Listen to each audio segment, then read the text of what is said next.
हम तो सिर्फ आपसे इतनी बात कहेंगे कि हम ही को कातिल कहेगी दुनिया, हमारा ही कत्लेआम होगा, हम ही कुएं खोदते फिरेंगे, हम ही पे पानी हराम होगा। देखिए, बरेली में मौलाना तौकीर रज़ा के आह्वान पर उन्होंने कहा था कि आई लव मोहम्मद का हम प्रोटेस्ट करेंगे। उसके बाद सरकार से परमिशन नहीं मिली, उसके बाद शायद उन्होंने कैंसिल भी किया। लेकिन उसके बाद पुलिस का जो लाठी चार्ज हुआ, पुलिस का लाठी चार्ज हुआ, बच्चों पर लाठी चार्ज हुआ और उनको नाम दिया गया उग्रवादी, पत्थरबाज। लेकिन शायद आप मीडिया के माध्यम से आप लोग हैं, मैं चाहूँगा कि आप देश को सच दिखाएं। मुझे तो अभी तक मैंने एक ऐसा कोई भी वो नहीं देखा वीडियोस जिसमें एक भी पत्थरबाज नज़र आया हो। पत्थरबाज का एक वीडियो नज़र आया जो कि छतों से खड़े होकर वो पत्थर फेंक रहा था। पुलिस वहाँ पर मौजूद थी, लेकिन उस पत्थरबाज को गिरफ्तार नहीं किया गया। पुलिस ने वहाँ पर लाठी चार्ज किया जिसमें काफ़ी लोग घायल हो गए और उसके साथ साथ 3000 लोगों पर एफआईआर दर्ज हुई। एफआईआर दर्ज हुई है, कई लोगों के घरों को जमींदोज कर दिया गया है। बुलडोजर की कार्रवाई वहाँ पर अवैध बता करके चल रही है। अगर अवैध बताकर देश में कार्रवाई चल रही है तो मैं आपके ज़रिए से कहना चाहूँगा, इस देश में लगभग 90% बिल्डिंगें तमाम जो हैं, जो डीडीए ने नक्शे से नहीं पास कराई हैं, वो सब अवैध है, उन सबको गिरा देना चाहिए। किसी का अगर कोई आरोपी है और आरोप सिद्ध होता है और अदालत उसको अपराधी मानती है तब तक तो ठीक है, लेकिन बिना अदालत के बिना जुडिशियल कार्रवाई के आप उसका घर को जमींदोज कर देंगे तो सभी के बीच जिस प्रकार योगी जी का बयान आता है, वो कहते हैं कि हम मौलाना भूल गए हैं किसका शासन है, किस तरफ इशारा कर रहा है, क्या कहना चाह रहे हैं? देखिए, योगी जी एक संत हैं, एक महंत भी हैं और एक मंदिर के पीठाधर भी हैं, पीठाधीश भी हैं, मैं समझता हूँ। और उसके साथ साथ वो देश के एक सबसे बड़े राज्य के मुख्यमंत्री भी हैं। मुख्यमंत्री को इस तरह की भाषा का इस्तेमाल नहीं करना चाहिए। क्या देश के संविधान के बारे में या तो पूरी जानकारी हो, उनकी इस तरह की भाषा जो है वो 20 करोड़ लोगों के खिलाफ संदेश लेकर के जाती है। अगर वो वाकई कार्रवाई करना चाहते तो आपने फतेहपुर का मकबरा नहीं देखा, उनके लोगों पर कब बुलडोजर चलेगा? क्या उनके घर अवैध नहीं है, उस पर कार्रवाई क्यों नहीं होगी? अगर कार्रवाई आप आरिश के हत्यारों पर करते, अगर कार्रवाई आप शाहजेब के हत्यारों पर करते, कार्रवाई जो आज तक आप नजीब को ढूंढ के नहीं ला पाए उन पर करते, तो उत्तर प्रदेश में एक अच्छा संदेश जाता और सरकार की छवि भी अच्छी बनी रहती। तो किस तरह माहौल बिगाड़ने कहा जा रहा है कि बरेली को जलाने की कोशिश की जा रही है? बाबा ने बचा लिया, बड़ी हिंसा की यहाँ साजिश थी। मेरे ख्याल से आप लोगों ने देखा होगा, मुझे तो नहीं लगता कहीं पे कोई हिंसा की साजिश थी, पेट्रोल बम। और देश का, वैसे तो मैं मीडिया को धन्यवाद देना चाहूँगा कि जो देश में नहीं होता, अगर देशभक्त मीडिया है तो वो सच्चाई दिखाएगी। जो देश से प्रेम करते हैं वो लोग सच्चाई दिखाएंगे और जो गोदी मीडिया है वो कुछ और दिखाएंगे। और मीडिया तो ये कह रहे हैं ना, बाबा ने बचा लिया बरेली को। बाबा ने नहीं बचाया, बल्कि देश को संविधान ने बचाया है, अमन पसंद लोगों ने बचाया है, देश के 140 करोड़ लोगों ने बचाया है, उनकी आस्था ने बचाया है। देश में किसी तरह का उग्रवाद कोई भी सरकार बर्दाश्त नहीं करेगी, वो चाहे जस्टिस ऑफ इंडिया कहते हैं कि बुलडोजर से न्याय नहीं होगा, संविधान से न्याय होगा, कानून से न्याय होगा, पर उनके कहने के बावजूद भी बुलडोजर चल रहा है।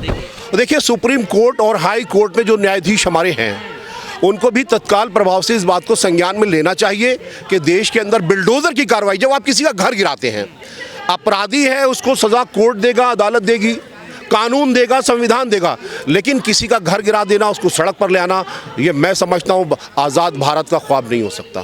पर आई लव मोहम्मद को लेकर विवाद कानपुर से शुरू हुआ और पूरे देश भर में फैल गया।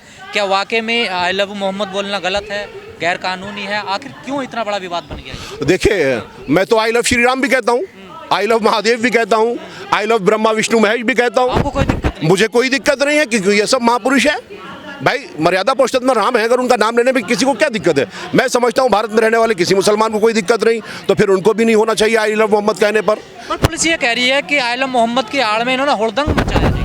देखिए, आप रास्ता गलत रूट पकड़ा है। देखिए, आपने देखा होगा कि वो लोग इस्लामिया कॉलेज की तरफ बढ़ रहे थे, शांतिपूर्वक बढ़ रहे थे, मॉब का कोई अपना चेहरा नहीं होता, भीड़ होती है।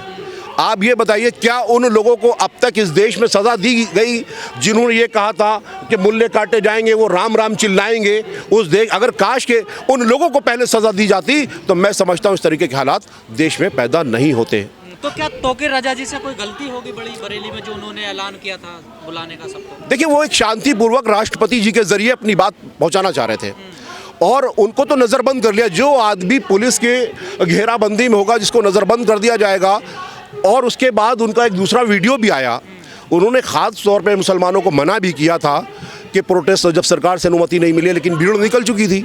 लेकिन कहीं पर किसी सरकारी संपत्ति को जलाने का, कहीं पर कोई इस तरह का घटना हमारे सामने तो आई नहीं है अभी तक है, ना ही हमने देखा, ना ही आपने देखा होगा। योगी आदित्यनाथ का कहना है कि लातों के दे बातों से देखिए, अगर मैं उनके इस बयान की बात करूं तो क्या फतेहपुर में जो मकबरे के अंदर लोग कब्रों को तोड़ रहे थे तो वहाँ लातों के भूत गायब हो गए थे?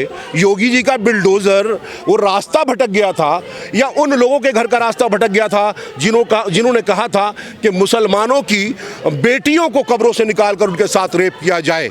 क्या उन पर कोई कार्रवाई नहीं होगी? ऐसे बयान जो लोग देश में देते हैं, क्या वो देश के विरुद्ध नहीं है? पर कुछ विपक्ष के नेता बरेली जाना चाह रहे थे, उनको जाने नहीं दिया पुलिस ने। देखिए, भारत एक आज़ाद देश है और लोकतंत्र में सभी को आज़ादी है कि वो जाएं, पीड़ितों का हालचाल लें, पीड़ितों को देखें भालें। उनके जाने से कोई माहौल ख़राब नहीं होता। माहौल कहीं भी ख़राब नहीं है देश में। ये तो एक लाठीचार्ज ना होता, मैं समझता हूँ वो भी माहौल ख़राब नहीं होता। लाठीचार्ज की वजह से माहौल ख़राब हुआ, 3000 लोगों पर FIR हुई है। अब तक जहाँ तक मेरी जानकारी में 100 से ज़्यादा लोग जेल जा चुके हैं। तो जिस तरह से बरेली में एक तरफा बिल्डोजर चल रहा है, तो क्या लग रहा है कि इससे आवाम को किस तरीके का संदेश देना चाह रही है? देखिए, बिहार चुनाव करीब है।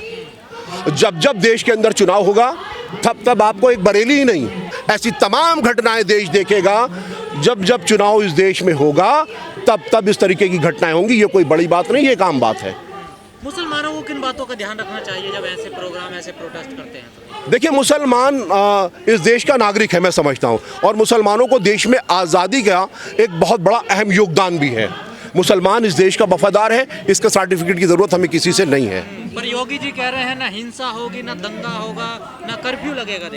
देखिए, दंगा हिंसा, मुसलमान तो वैसे ही हिंसा नहीं चाहता है क्योंकि उसके पास खाने कमाने के लिए उतना है नहीं, तो वो हिंसा क्या करेगा? पर इतनी बड़ी भीड़ कैसे इकट्ठी हो जाती है? देखिए, भीड़ आप एक मान लीजिए, अगर अभी किसी के धर्म विशेष के खिलाफ अगर कोई बयान दे दे और फिर उस जनमानस को रोकना मुश्किल नहीं, नामुमकिन होता है, वो कानून का काम है। परमिशन नहीं दी थी, उनको नहीं निकलना। कानून अपना काम करता तो फिर ये कहा जाता कि लाठीचार्ज हो रहा, पुलिस बर्बरता कर रही है। देखिए, उनको रोकना चाहिए था, उनको बैरिकेडिंग लगाकर रोका गया, लेकिन लाठीचार्ज जो किया उससे माहौल बिगड़ा। लाठीचार्ज नहीं करना चाहिए। बेकाबू हो रही ना, पुलिस की मजबूरी बन जाती है लॉ एंड ऑर्डर को संभालने के लिए। देखिए भाई, बेकाबू हो रही भीड़, उसको लॉ एंड ऑर्डर संभालने, तो ये लॉ एंड ऑर्डर संभालने के लिए फतेहपुर में क्यों नहीं संभाला गया? फतेहपुर में क्यों नहीं संभाला गया? वहाँ तो भीड़ थी, वहाँ तो पुलिस हाथ जोड़े खड़ी थी और हंस रही थी। आप ये बताइए, लॉ एंड ऑर्डर कहाँ गया? एक आरिश को कल स्कूल से निकलने के बाद एक 14 साल के बच्चे को मार दिया गया। आप लॉ एंड ऑर्डर की बात कर रहे हैं। उनके आरोपी कह रहे हैं हंस करके, एक पुलिस की कस्टडी में कह रहे शेर पलट करके वापस आएंगे।